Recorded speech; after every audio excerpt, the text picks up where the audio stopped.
To always get the latest Game Tea, don't forget to follow us on social media. You can find us at Twitter at Game Tea Podcast X. You can find us on Facebook at The Game Tea Podcast. And you can find us on Instagram at The Game Tea Podcast. We post frequently, giving you podcast updates, posting gaming news, and the occasional meme. Check them out after the show, and thank you so much for listening to The Game Tea Podcast.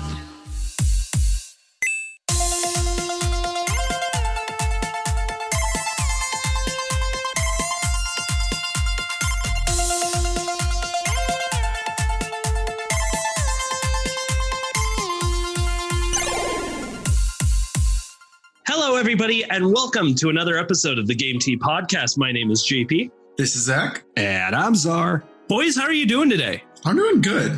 Doing pretty good. About to have my day ruined, but other than that, I'm doing pretty good. This was an exciting week for video games, guys. I had to actually cut some content because it just kept going. I was like, oh, here's a new little tease. Here's some new thing here. And then Xbox kept being Xbox. So it was nice. Oh. Sad Xbox noises.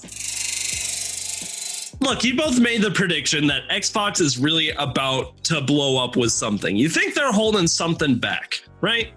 Hopefully. No, they're not. They're not. Game Pass is the best thing in gaming. I will say that. You save a lot of money doing Game Pass. Yeah, that's what I'm saying. It's like they're not out of this race yet. They've got the Game Pass is good. And like we've been saying, after the last showcase of games from Xbox, they've really proven that they're putting up a fight. But we're starting to give away too many details. So what are we doing today, boys? I said Today on the podcast, we are talking about Gotham Knights tease. Ooh. Ubisoft is in some trouble. You literally just wrote Ubisoft being bad on the itinerary. Bad Ubisoft. Yeah. Fortnite battles with publishers like Apple and Google. Metroid Prime 4 scraps, because, as a Nintendo fan, I need to take them when I can get them. And then the final is literally called The Good, The Bad, and the Xbox. Oh.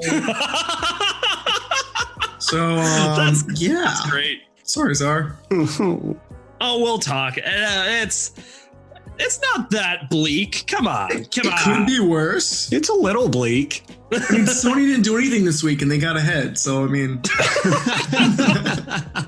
All right. Do any of us really have a dog in the race with this first article? If not, I'd be more than happy to take it. I've had some pretty good investment in the Arkham series, but if you wanted to take it, it is all yours. No. I have none. So, Czar, if you want this one, take it. All right. So the first article that we have in store for all of you wonderful listeners today comes from Eurogamer.net and is written by Wesley Yin-Poole. Yeah, Wesley Yin-Poole, who is the deputy editor. Yeah. Deputy. Yeah.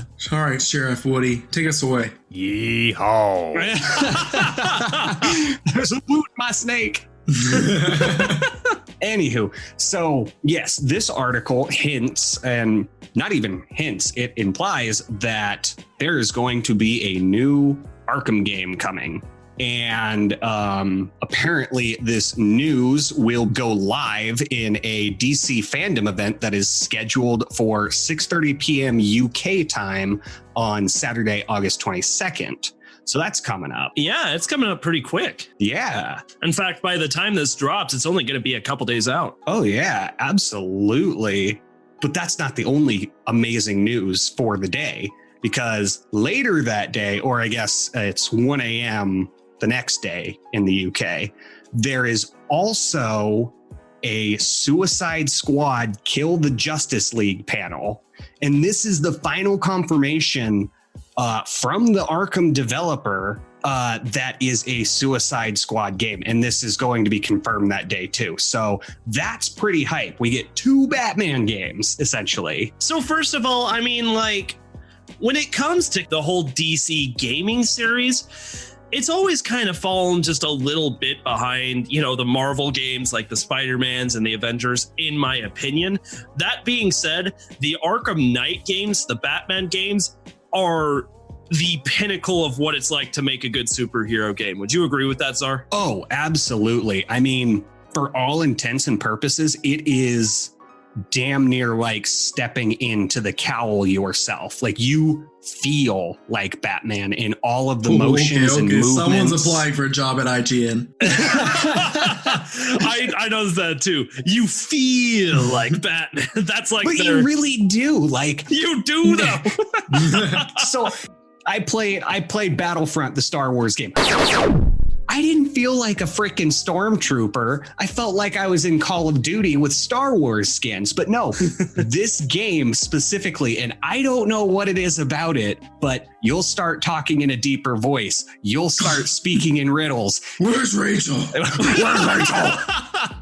You just feel like Batman in these Arkham games. And every single one of them has just been a banger. Well, that's good to hear. So that being said, we've got Gotham Knights is going to be the next installment in the franchise. Does that mean it's a sequel? Yes.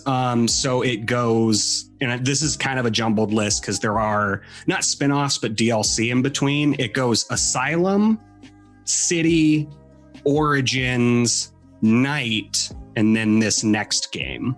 And just based off the progressions of like playing those games, what do you think, just speculation even, what do you think we have to look forward to in this new Gotham Knights game? Well, that's really interesting that you say. First of all, I'd like to say I'm really hyped for this because I played all of the Arkham games to date. However, I only beat Asylum, City, and Origins because I couldn't bring myself to finish Night. It's not that Night was a bad game, but it was just so reliant on the Batmobile that I just felt like it was a gimmick. I feel like the Batmobile's the cool part. It's so cool. It is, but I just felt like it detracted from being Batman when a great majority of the game was just driving around. You kind of know how like Jak 3 felt like a racing game as opposed to Jak's story. Sure. In a sense, that's just kind of how I got to it. No, that's a big complaint on it. Like when you see the reviews of that game, a lot of people agree with what you're saying, Czar. Oh, yeah. No, because the Batman series has always had like new hooks. You get new gadgets, you get new ways to play Batman and all of that really cool stuff.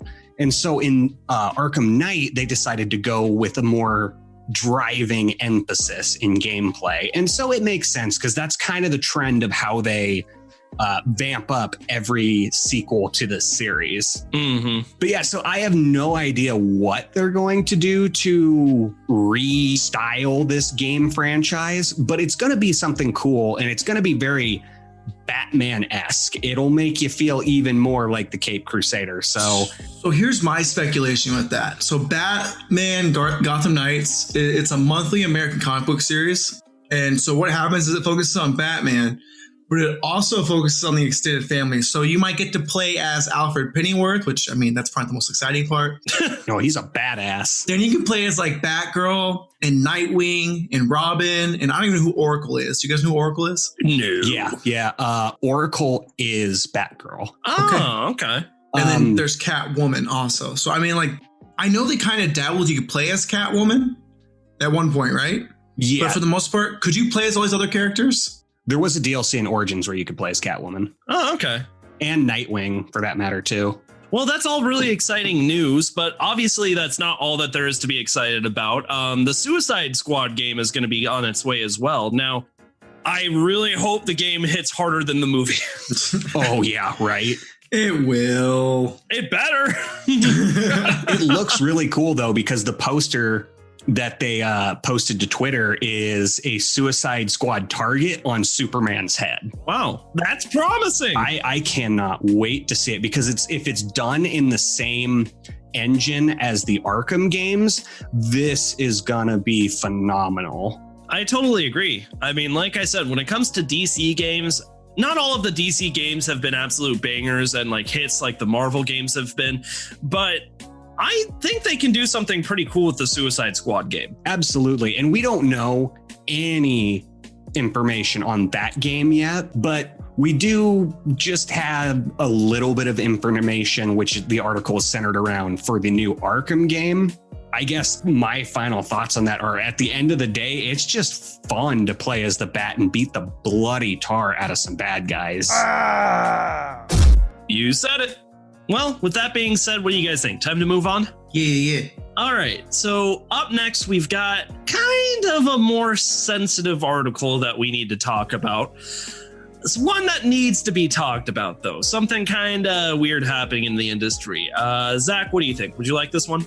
Give my best bet. All right. So basically what's going on is Ubisoft's, and more specifically Assassin's Creed Valhalla's creative director, his name is Ashraf Ismail. He stepped down from his role in June after being publicly accused of pursuing extramarital relationships with women under false pretenses.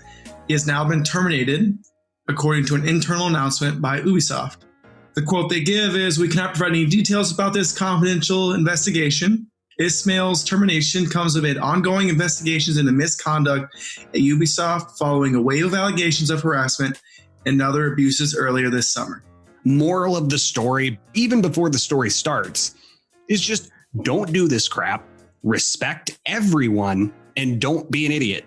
Clearly, in today's society, if this is the shit that you're going to try to pull, you're going to get caught, because this is not the first time we've seen an article like this. And I damn well assure everyone that it is not the last. So just, knock it off, people. Yeah, just be respectful. I think Zara, you said that perfectly. But what we want to talk about is we are a gaming site. So among this awful controversy, there is a game coming out at the end of the year called Assassin's Creed Valhalla. Right. And we have a feeling that losing your creative director, especially under these circumstances, is going to be very hard on that team. Do you guys have any predictions on what you think it's going to do to the game? Well, first off, for some of you out there who don't know what creative directors do, they are basically the heart and soul of the game in development. They come up with the game's look, the story, how it feels, the gameplay. Like, these guys head the entire charge to make a game. Okay, so essentially, like, this awful dude getting kicked off, I mean, that's gonna actually leave quite a dent in Assassin's Creed's creative team when it comes to Valhalla, is what you're saying. Oh yeah, no, absolutely. Because for most creative directors, their games are their brainchild. And if you are the only person who can see the vision for this game in your head, how are they supposed to carry on without you? That's fair. Good news for this game, Zara, is that the game's almost done, you would imagine. I would hope so. I mean, with everything that we've seen from it so far, hopefully they are so far along that it is not going to hinder them much. Well, I mean, when was this supposed to drop? November. JP, great question. Yeah, I vaguely remember seeing something in November. November 17th, 2020. So this year. Okay. Yeah, so how I see this affecting Ubisoft is that I really hope it doesn't affect the overall project. But like I said, the creative director is not someone that you want to lose. So it's really up in the air, you know? Yeah. And that's certainly true. But I mean, you also have to anticipate that at this point in development, the game's done. All they're really doing at this point is just final finishing touches, maybe like texture patching, bug fixing, just little things like that. So hopefully without this guy hovering over them, trying to get everything done with them, they can still have a really successful project. Because I don't know if you guys have seen the trailer for Assassin's Creed Valhalla. It looks amazing. It looks awesome. We did an episode on it. Vikings are cool. Oh, I forgot about that. Yeah. Vikings are cool. Vikings are very cool. But I think at the very least, we will see a game delay. I don't think we will get this game in November. And you know what? I'm totally okay with that. I mean, amidst everything else that is happening to this company, it's very understandable. I completely agree. We just wanted to hit on that because we don't know the full story of this case, but obviously we want everyone to be treated with respect and kindness here on the Game T podcast. We just wanted to inform you guys and let you know kind of what was going on and just kind of how we think it's going to impact the game. With that said, you guys ready to move on to the next one? Let's go. I think we have said what needs to be said. And if you guys are okay, I want to take this next one. It's all yours. All right, so this next article comes to us from The Verge by What is this name? Dieter Bone? Dieter Bone. All right, Dieter, let's see what you got to say. Fortnite for Android has also been kicked off the Google Play Store. Okay, so the TLDR version of this article and the whole story around what's going on here starts like this. Fortnite is obviously a phenomenon. This game is huge to the point where it's even really hit the mobile market pretty well, which isn't completely surprising. Now, here's something I didn't know that I actually learned after getting into this article a little bit more. Game developers who make games for cell phones and other mobile devices have to absolutely use, like, if it's an iOS product, they have to go through the Apple App Store. And if it's like an Android or a Google product, it has to go through their store as well. The reason why, like, if you buy the game or you make microtransactions in the game, there's no way for those big companies to get a cut of that money. And if you're putting your game on their devices, you kind of deserve a little bit of that money. So yeah, if you are providing the platform, you obviously deserve a cut for supporting software. Well, apparently Epic did not agree with that, Czar, because what they did was they kind of said to hell with you guys and started offering in-app microtransactions anyway, which is a big no-no. So essentially, when you make any type of microtransaction on like a mobile game, they want you to use their app store again so that they can get a cut. Apparently, it's about 30% of the cut of whatever you pay for goes to Apple, Google, Android, whatever. And the rest go to the game devs. And I just guess Epic thought they were too good for that, and they decided to just put the in-game purchases in anyway. So the Apple Store and Google Play for Android has officially kicked Fortnite off of their programs, off of their app stores. Isn't that wild news? Yeah, okay. So first off, Epic snuck in this update so that people could pay them directly. This was a sneaky patch is what they just did. And I'm pretty sure that that's a breach of contract. It is. That's why they got kicked off the stores. Yeah. So they sneak in this update. Naturally, Apple kicks them off their service for breach of contract, which is also in the contract. And then that causes Epic to take a martyr route because they retaliate. And how do they do that? I don't know. Pillage? No, they actually released a propaganda video, much like the Apple ad, the very first Apple ad that was centered around like 1984. So, you know how somebody runs in with a sledgehammer, swings it around, throws it at the screen, and then the Apple logo flares? Yeah. Well, it's that, but all of the Fortnite characters being brainwashed by a half-eaten apple. Another Fortnite character runs in, throws a sledgehammer at the screen, fades to black, hashtag free Fortnite, end the monopoly. What the?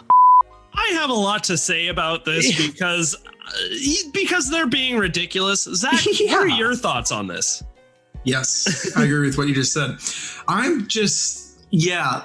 totally agree that 30% publisher thing is kind of silly, but that's how publisher makes money. They have this platform. You're paying to be on the platform.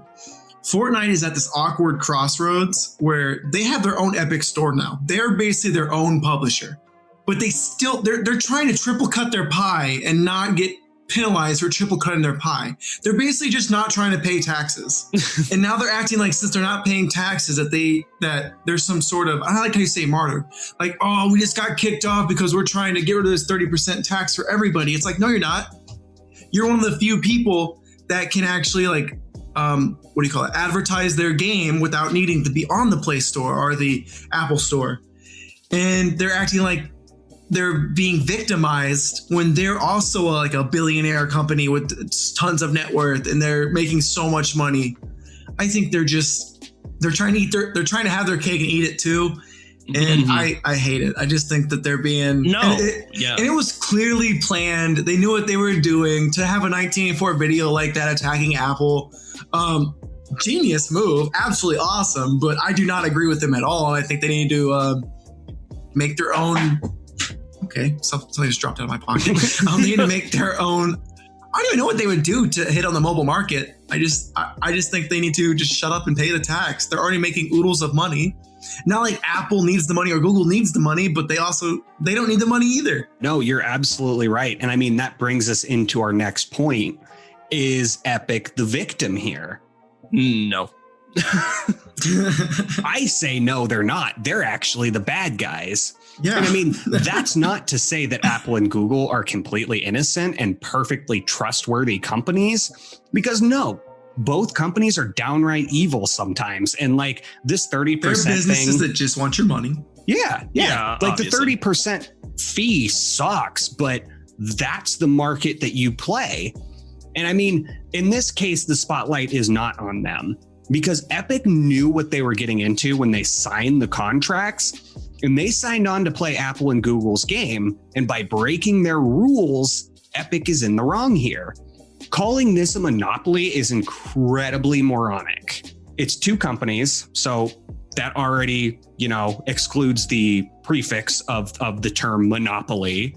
You're on both platforms. And not only that, you are on so many other platforms. So I'm wondering if Steam and Xbox and Sony, do they take that same 30%, or does Epic get to keep all of the earnings from those platforms? And I mean, if so, then why are they trying to fight the app market? It just seems like it's destroying their business, because I guess what I'm trying to get at here is Epic is pissed that they got caught trying to pocket extra cash, and now they're trying to turn their screw up into a cause to fight for. And this all just boils down to corporate greed once again, and the gamers are once again the ones who are suffering for it, because Epic's crusade is restricting millions of people from playing their game, albeit on a mobile platform. But, I guess since it is Fortnite, is it so terrible that there's currently less of this game in the world right now? Right. Obviously, Fortnite is the epitome of like just the cringy kid right now, the cringy kid that plays video games. You think of Fortnite, but the truth used to be the 10-year-old kids on Halo 3. You're not wrong. But I mean, when you take into consideration the story of Fortnite, it's actually an incredible story to see how, this tiny independently created game created such an incredible phenomenon amongst gamers that made a lasting impact amongst a lot of other games. Oh, from rags to riches. Absolutely. That being said, I mean, that story just loses a lot of its luster when you look at where Epic is now and you see them pulling shit like this. I mean, you nailed it so well on the head, Czar. You really did.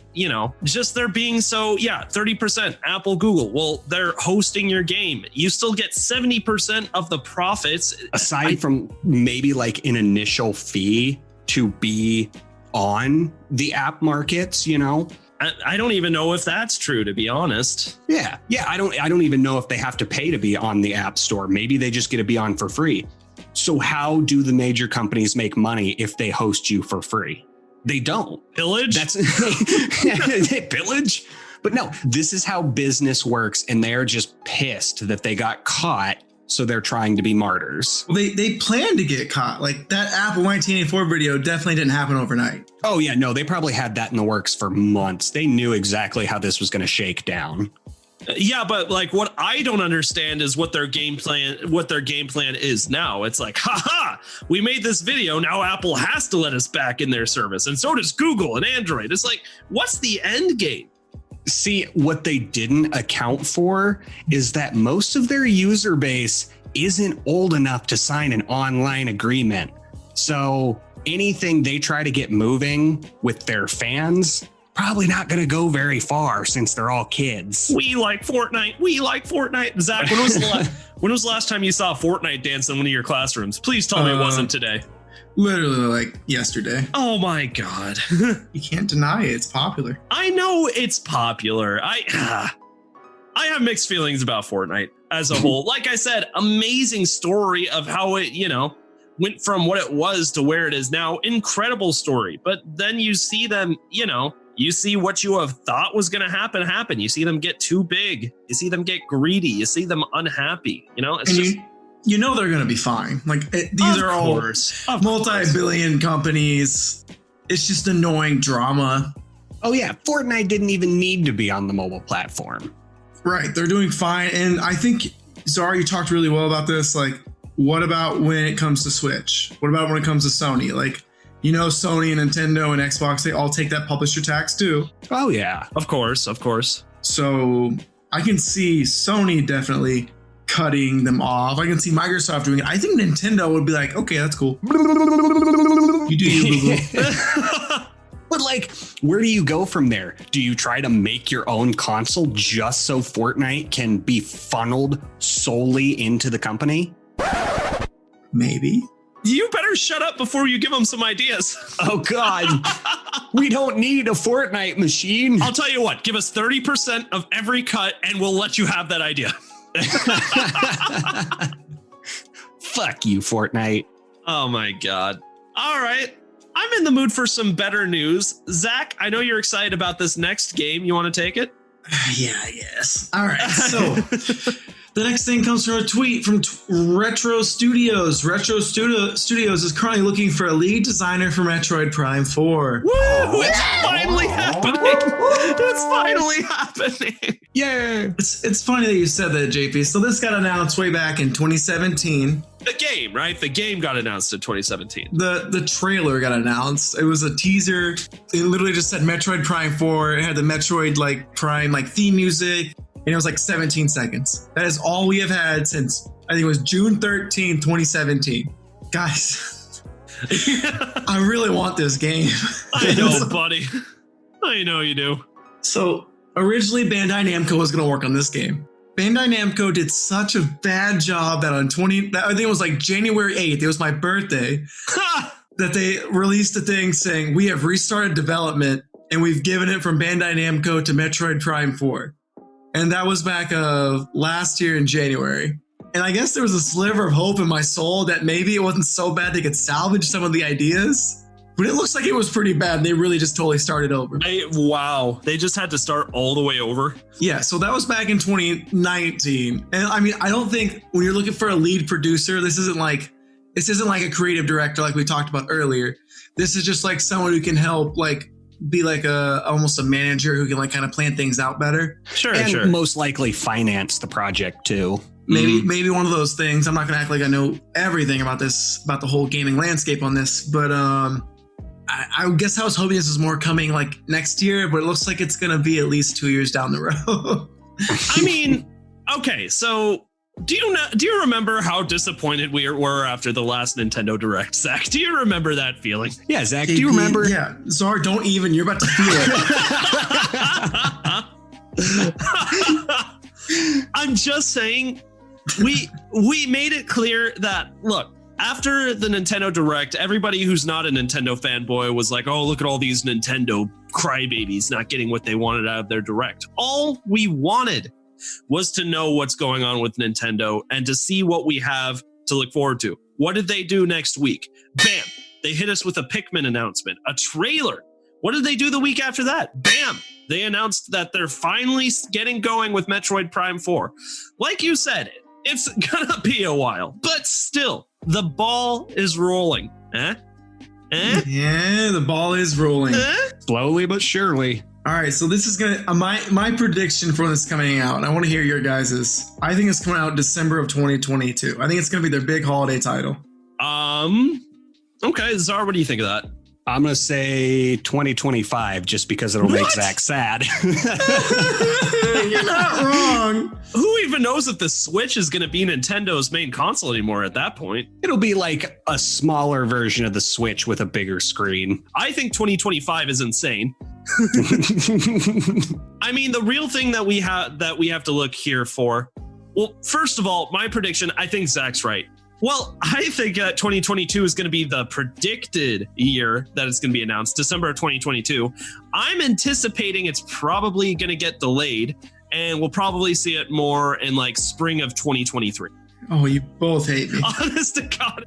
Look, when it comes to Metroid Prime, Retro Studios, they know what they're holding. they are holding a very delicate egg.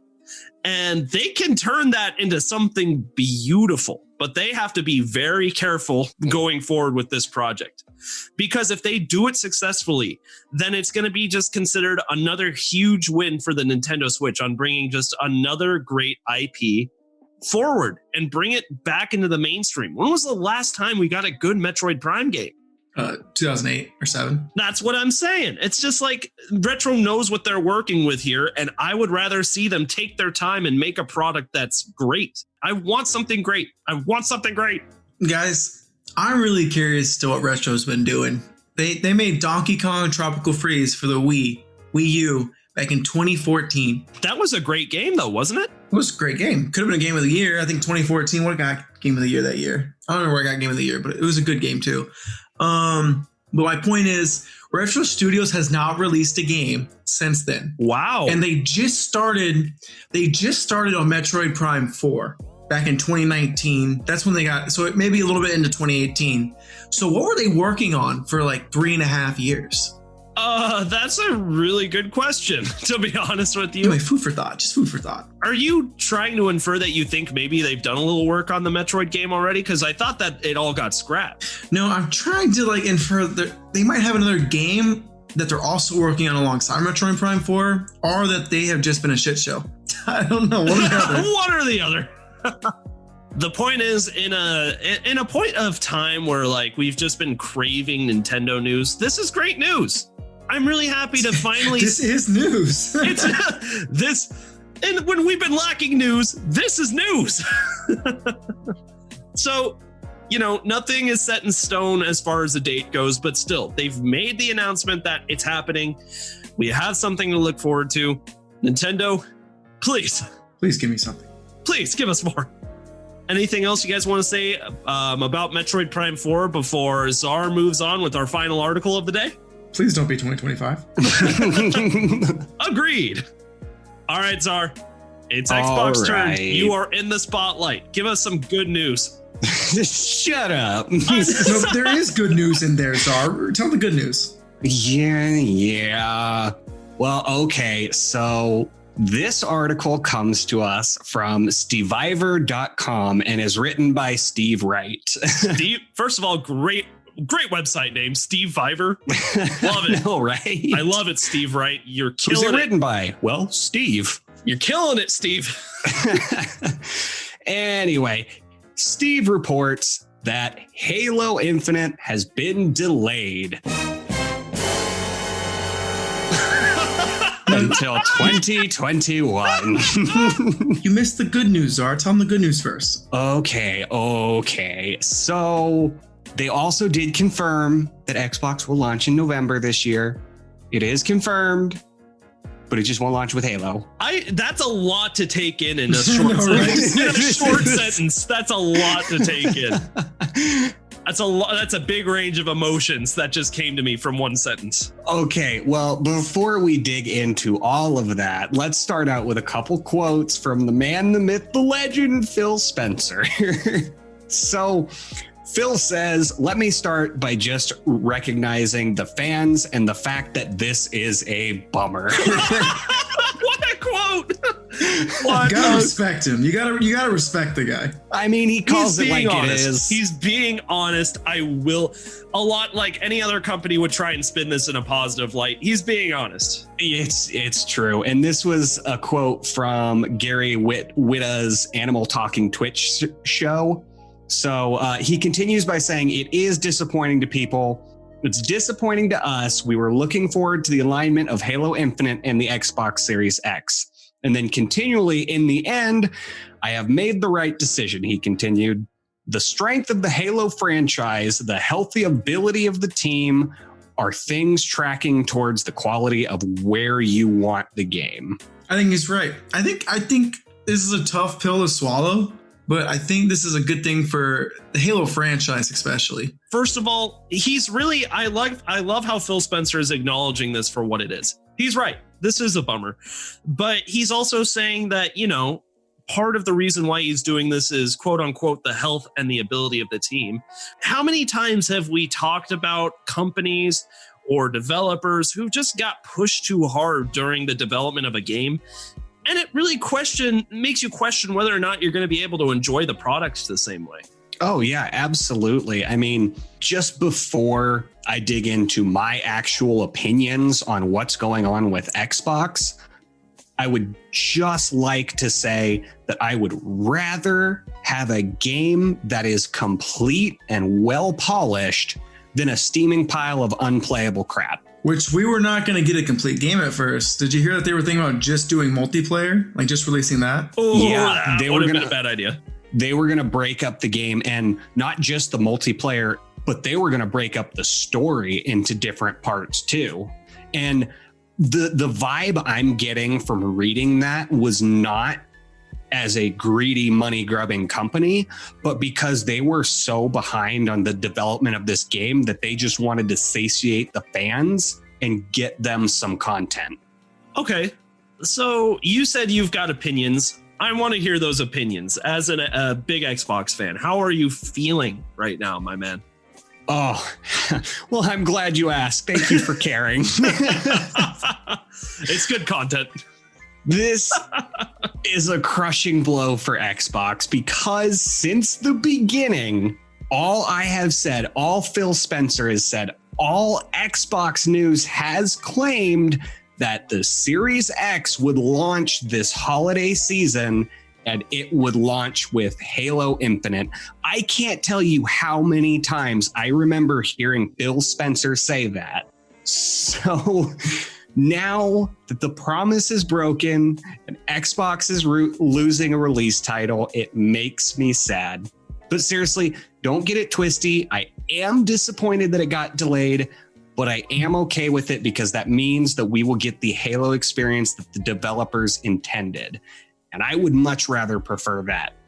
But this begs the question, in the overall grand scheme of things outside of Halo, how can Microsoft recover from this blow to put up a fight in the console war? I was going to say, this is good for Halo, but it's absolutely terrible for Xbox. Oh, yeah. That's true, because we talk all the time, like, obviously, it's like, okay, if a game needs to be delayed for the mental health of the team, and obviously so that the people who love the game can get a better product, then by all means delay the game. We'd much rather see that happen. But we have never talked about that in the context of this is supposed to be a launch title for a new console that's competing against another console in the upcoming console wars. And in fact, not just a game, the game. This was Xbox's game. This is Xbox's baby, the Halo franchise. And it's really hard to see this happen. It really makes you wonder what's going to happen next. Well, okay. So the obvious answer is that Microsoft needs games to launch with their new console, right? Exactly. They got to pull the big guns out here. Any secrets they have up their sleeves need to be used. It's one thing to delay a major blockbuster, but like you said, it's a completely other thing to delay a launch title. That's huge, especially when it's your biggest selling point. So the only way I could see them making up for this is if they threw in some launch titles like Fable to take Halo's place. And I mean, even then, it's hard to say whether Fable could make up for the difference between this console war. I don't think there's any way that Fable game launches. No, I was just not near completion. Like, there's no way they'd be able to get it out in time. But that's what they need to do, because Gears isn't going to be enough. Psychonauts is not going to be enough if that's a launch title. It's okay. So this obviously is a blow. Here's a little bit of good news. PlayStation hasn't really told us what's going to be a launch title on their console either. You know, we've seen a lot of great games that have come out of PlayStation's last event, but they haven't given us any titles that are going to be quote unquote launch titles with the console. That being said, even if they use one of their good IPs, I mean, that's pretty bad news for Xbox. Whether PlayStation decides to do a Ratchet and Clank or the next Horizon Zero Dawn, which I don't think it's going to be Horizon Zero Dawn. I'm just speculating. Or God forbid, the next Spider-Man. It's over. Yeah, I was going to say Ratchet and Clank and Spider-Man. those are the only two games that Sony needs to launch. And without Halo, Xbox can't compete with those two powerhouse titles. I mean, Xbox couldn't compete in the first place. Not to be mean, but like Xbox, they have a lot of catching up to do, which they are doing. I just want to know, Czar, have you lost faith in Phil Spencer? Not specifically Phil Spencer, because this isn't his fault. At least as far as we know. I don't think Phil... I really want to hope Phil Spencer wasn't cracking the whip, getting these poor developers to work harder. Yeah, no, he seems like he's... I mean, if that were true, then we wouldn't be having this conversation. Yeah, that's absolutely fair. But no, this is 343's problem. I mean, Phil Spencer never would have boasted so much on Halo had 343 not assured him that the product would be ready. Because that's just not how upper management works. Yeah. And it's hard to be mad. Phil Spencer is a great guy, by the way. You know, I love listening to Phil Spencer speak because when he talks about Xbox or anything along the games, I really feel that he's a really genuine guy and actually cares about the industry and actually cares about the products that he puts out. He wants to make sure they're quality products. You know, obviously he's still a businessman. And that's reflected when he says that I made the right decision to delay this game. Right.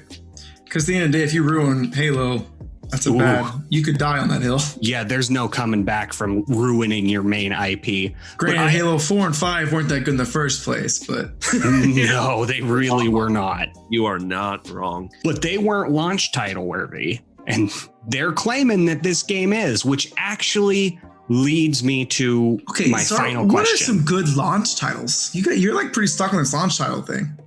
Name some good, because like Wii Sports and like Breath of the Wild are the only good launch titles I can think of. And I'm not going to call Wii Sports a good game, but it was a good launch title. That's for sure. Wii Sports was a great game.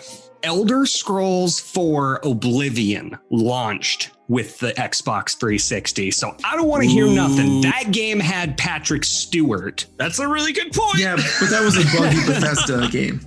I'll say that. Yeah, but no, like Oblivion was the great. Anyway, I digress. And Halo launched with it too. Wouldn't that be your argument? Like that's Halo didn't launch with that. Halo 3 came way later. I'm talking like the original Xbox. Oblivion was the Xbox 360? Yeah, Oblivion was the Xbox 360. Morrowind was on the original. Was it exclusive? Oh my God. Yeah, Oblivion was exclusive for quite a while, I think. God, I'm learning so much right now. I don't remember seeing it on the PS3. So you said you had another assertion you had to make, Czar. What was that? Yes. I have one final question. How can Halo's new release date be justified? So, okay, here's the breakdown as I see it. Halo hasn't been hyped as an independent release. Its marketing is completely different. Halo has been marketed to bolster console sales. So how is 343 going to hype up a new Halo when the next gen craze starts to die down? You know, it's really hard, but you have to look at the general direction that games are taking, like what gamers really like in the games versus, you know, trying to keep what made Halo great in the first place. If you look at a little bit of Halo's last trailer that we saw with the Xbox event, they had a lot of little features. Like, first of all, you know, they kept the basic gameplay of, you know, the shooting mechanics still looked good with a few added features. Like, obviously, the grappling hook was the big thing. I love that grappling. It looked really fun. Oh, yeah. Open world. Everybody has been jumping on that open world train.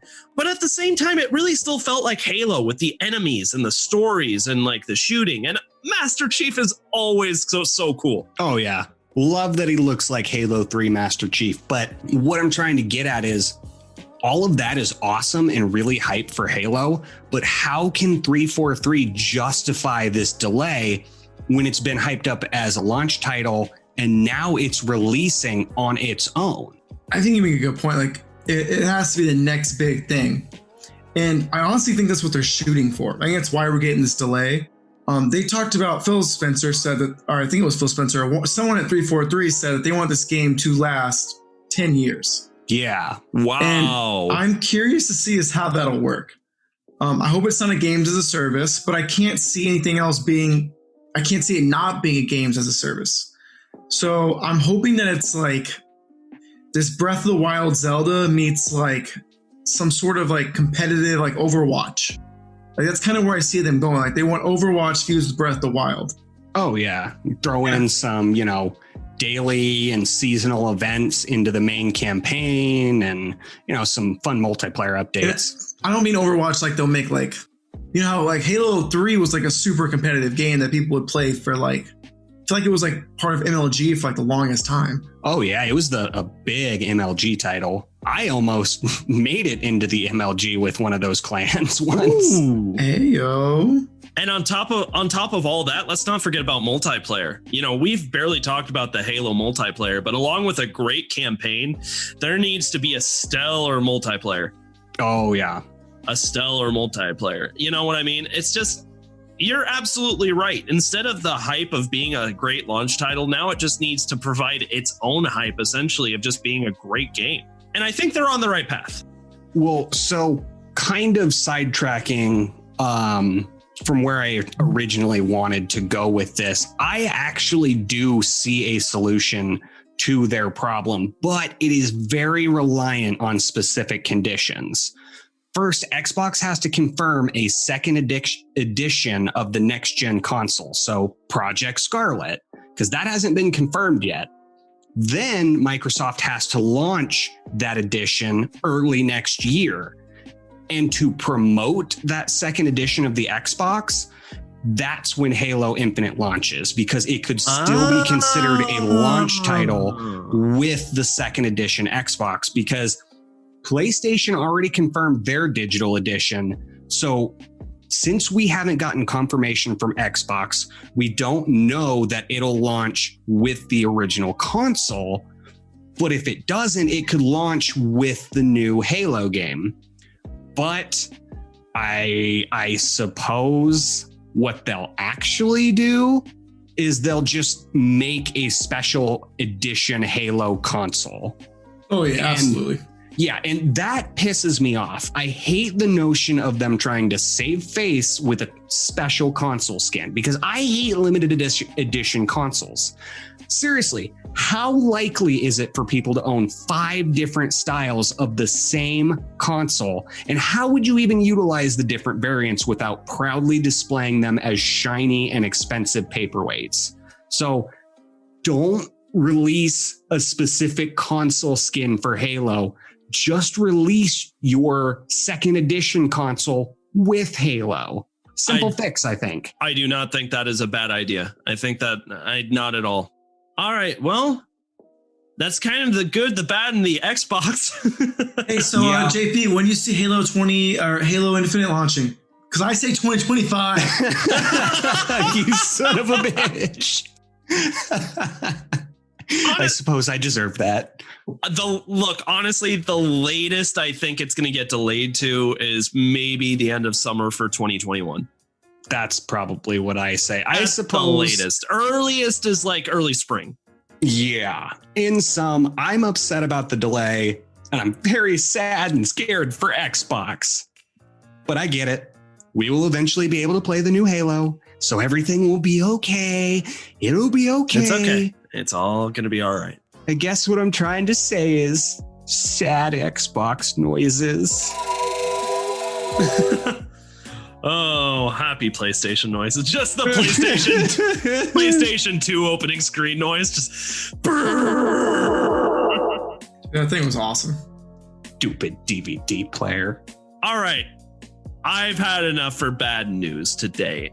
I want to talk about happy things. Let's go into some game releases coming up. Let's do it.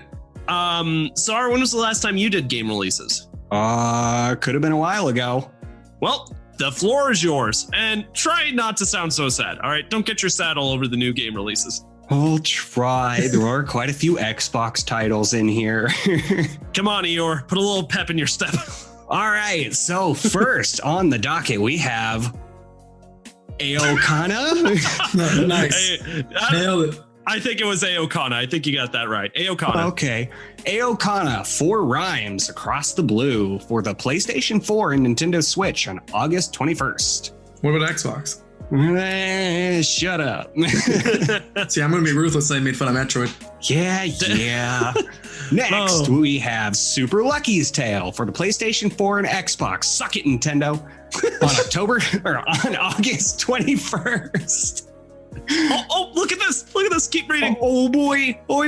We have PGA Tour 2K21 for the PC, PlayStation 4, Xbox One, Switch, and Google Stadia. Whoa. August 21st. Woo, Stadia. Yeah. Next, we have Kandagawa Jet Girls. Kandagawa Jet Girls. For the PlayStation 4, August 25th. Oh my God, I love my console. It's no waifu uncovered. Nothing ever will be.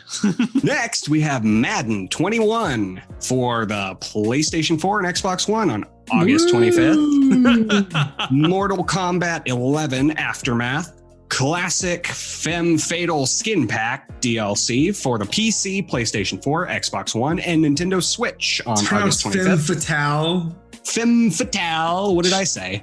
Femme Fatal. Oh. Whatever. Stupid E. No Straight Roads comes next for the PC, PlayStation 4, Xbox One, and Nintendo Switch on August 25th. Vader Immortal, a Star Wars VR series for PlayStation VR, August 25th. That looks so fucking cool. It does actually look really so cool. cool. JP and I watched that trailer together the other day, and it looked really badass. It looks great. You guys hung out without me? We invited you. Okay. Best Friend Forever for the PC and Switch on August 27th. Control Awe DLC for the PC, PlayStation 4, and Xbox One on August 27th. Real talk, you need to pick up Control if you haven't. Great game. Yeah, it looks phenomenal. Next, we have Final Fantasy Crystal Chronicles Remastered for the PlayStation 4 and Nintendo Switch, August 27th. Oddly enough, we have Fortnite Chapter 2, Season 4. What the fuck does that mean? I don't even know. Whatever, it comes out for the PC, PlayStation 4, Xbox One, and Switch, but not the mobile market on August 27th. Got him. Good one. Tell me why Chapter 1 for the PC and Xbox One, August 27th. Hey, look, there's an Xbox IP. Microsoft IP, I should say. You know what? I might pick that up, actually, because you guys said that when we were watching the Xbox event, like, this is JP's game. And you know what? You're both right. Yeah, made by the same people who did Life is Strange. So if you like that style of game, definitely check it out, especially if you're an Xbox fan. Woo-woo. All four of them. Captain Tsubasa, Rise of New Champions for the PC, PlayStation 4, and Nintendo Switch, August 28th. Double Kick Heroes for the Xbox One. Yeah! IPs. August 28th. Jump Force Deluxe Edition. Ooh, that comes to the Switch on August 28th. Project Cars 3 comes out for the PC, PlayStation 4, and Xbox One on August 28th. Wasteland 3 for the PC, PlayStation 4, and Xbox One, August 28th. And finally, we have Windbound for the PC, PlayStation 4, Xbox One, and Nintendo Switch for August 28th. Now, boys, what game are we hyping up this week? It is Final Fantasy Crystal Chronicles Remastered Edition coming to the Nintendo Switch and the PS4 on the 27th of August. And also coming to Android and iOS. Oh, my bad. Suck it, Fortnite. For a 30% fee. For 30%. We're learning Good a lot Lord, this Square week. Enix. What is up with your names? Okay, so despite like me just getting done with a Final Fantasy game, I don't know too much about this Crystal Chronicles game. So let me tell you all about it, JP, because it's pretty neat. Do tell. It originally came out on the GameCube back in 2000. I really don't know. Give me a second. 2004 in North America. Thanks, JP. It says right here. You wrote this. I do scripts. In the script. I'm in charge of scripts. Oh, fuck. Okay, hold on. Give me a minute. Let me recompose myself. Okay, so Crystal Chronicles is an action role-playing game developed by the Game Designers Studio and published for the GameCube back in 2003 in Japan and 2004 in North America. It's going to have a remastered version, and it's kind of a cult classic that a lot of people like because you could attach your Game Boy Advance with like the Game Boy Advance cable, like it was packaged together. Yeah. And you could like do a bunch of couch co-op. So you could do like a 4-player Final Fantasy adventure. So you literally, it's like Diablo, but Final Fantasy. You know what I mean? Okay. Are they bringing that same couch co-op to the Switch? I guess in PS4? That's kind of where the big controversy comes from right now. Is like it's doing online only co-op. Ooh. Oh, okay. Woof. But what's good about it, so like this game kind of goes back and forth with like pros and cons here, guys. So work with me. And what makes that justifiable is you can. So if I buy the game, JP and Zara, you guys could join me by downloading the free version, and we could play through the entire campaign together. Interesting. Okay, I can live with that. I can live with a free game essentially. Yeah. And it's cool. So they have a new like hard mode after you beat the game. And I've heard really good things about it. What a lot of people didn't like is like just you couldn't really play it because it was so hard to get 4 Game Boy Advance adapters and a GameCube. Oh yeah, I'm sure. Okay, so the big question here, boys, is who's forking up the money so the other two can join?